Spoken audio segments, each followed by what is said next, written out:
Mahampat Amaranon! Ako si Jessamine. Ako po si Andrea. At ako naman si Kay. At kami ang mga interns ng Liwanag at Dunong.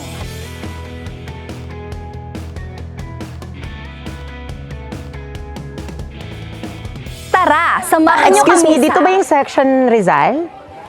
Ay, andyan pala kayo. Hi guys! Ako po si Esni at ngayong araw, isa po tayo sa volunteers sa Liwanag at Dunong. Kaya samahan niyo kami, tara. Na-assign ako sa Team Lakbay Bahay at ngayon katatapos lang po namin mag-orientation at naghahanda na po kami upang pumunta na po sa Sitio Bagingan upang kilalanin pa ang komunidad.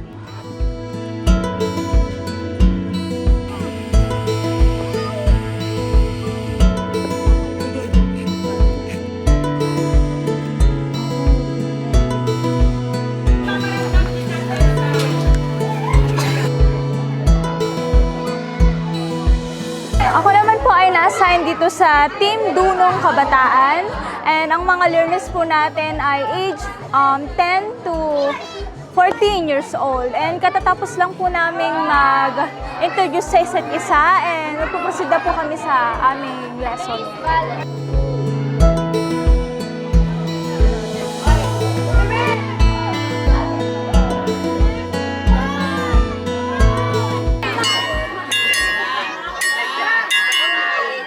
Ano ang sagot ninyo, ang o mga? Dahil iisa lang siya. Dito nyo po isulat. Ang tinuturuan ko ngayon ay si Nanay Belen at kami ay nag-aaral ngayon ng ang at mga. At napakaganda niyang turuan dahil siya ay natutuwa habang kami nag-aaral ng mga salitang ito.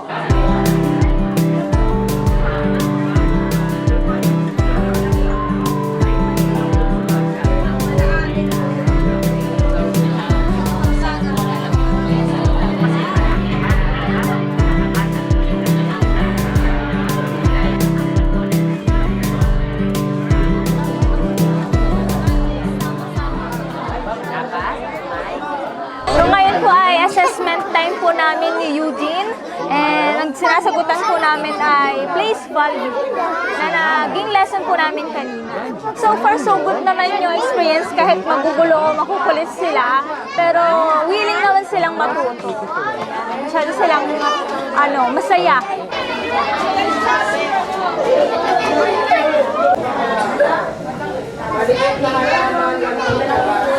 Hello po! Katatapos lang po namin galing po sa Lakbay Bahay na kung saan po nakipagkwentuhan po kami sa iba't ibang bahay at pamilya po.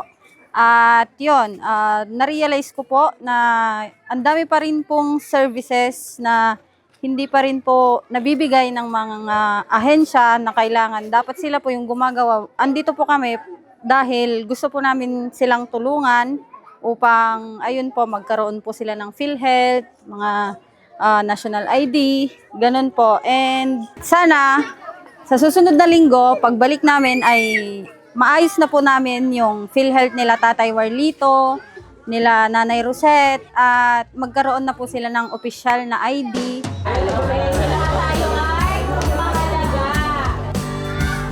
lesson natin? Kung gusto niyo sumagot, angat natin yung taas natin ng mga kamay natin, okay?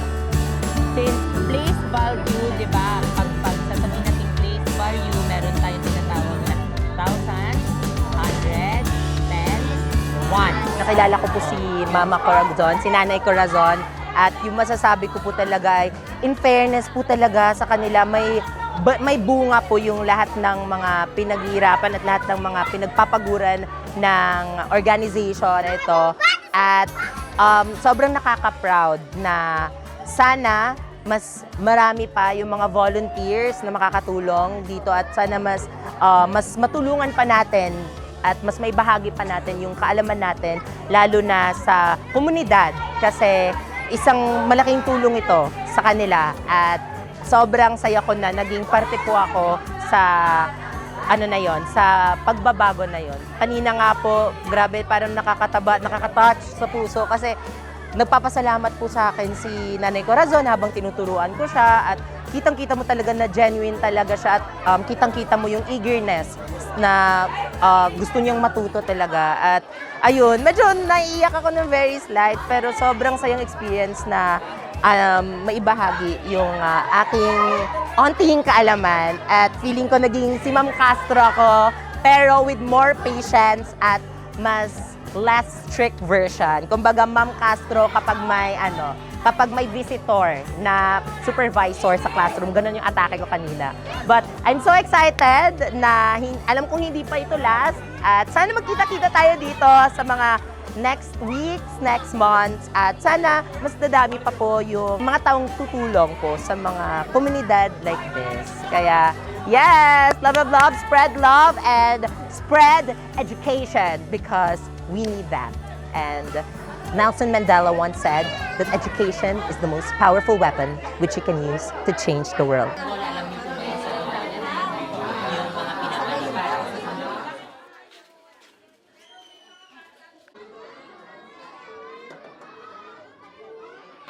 Sa unang paglalakbay pa lang natin dito sa Sitio Kalangitan, ay madami na tayong natutunan dito sa ating pakikipaghalubilo sa mga tao. At tunay ngang kapag tayo ay nasa paaralan, di ba, tayo ang natututo. Pero kapag tayo ang pumupunta sa mga bahay-bahay ng mga tao dito, tayo naman ang matuturuan nila mula sa kanilang araw-araw na pamumuhay at sa mga karanasan. Ang isa sa mga na-realize ko na yung akala ko dati na literal na wala silang pinag-aralan, like hindi sila marunong magbasa, magsulat.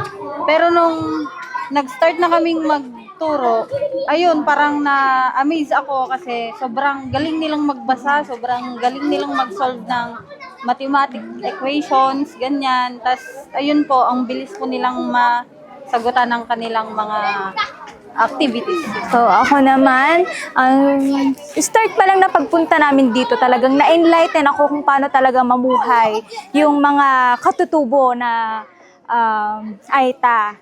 And last week kasi na-assign ako sa Tindunong. Ang dami talagang learnings, ang dami akong natutunan. And yung isa kong naging estudyante si Ate Maureen. Ang sabi niya sa akin, kaya daw siyang gusto niyang mag-aral dito sa ating learning center kasi gusto niya daw maturuan yung anak niya na gumawa ng assignments para daw alam niya din magbasa kung may itatanong man yung mga anak niya. And nakita ko dito kung gaano nila tinetreasure yung pag-aaral, kung gaano nila tinetreasure yung mga nalalaman nila mula sa mga volunteers. Talagang pare-pareho yung mga patingin nila sa amin. Kahit anumang itsura mo, kahit sino ka man, kahit mapavolunteer ka man o ano, and nilarespeto ka talaga nila. Mayaman sila sa respeto. Yun ang nakita ko dito. Yun din po yung isa na ina-admire ko sa mga marginalized communities na sinasabi natin, na kung saan parang talagang ipinapadama nila ang respeto. At hindi yung mga tao na parang nahihiya sila, kundi talagang bino-voice out nila kung gaano kanila kamahal, kung gaano sila ka-caring sa'yo. Kaya parang hindi mo ma-feel na parang naiiba sila, na naiiba ka, kundi parang iisa lang kayo. Fulfilling po siyang gawin.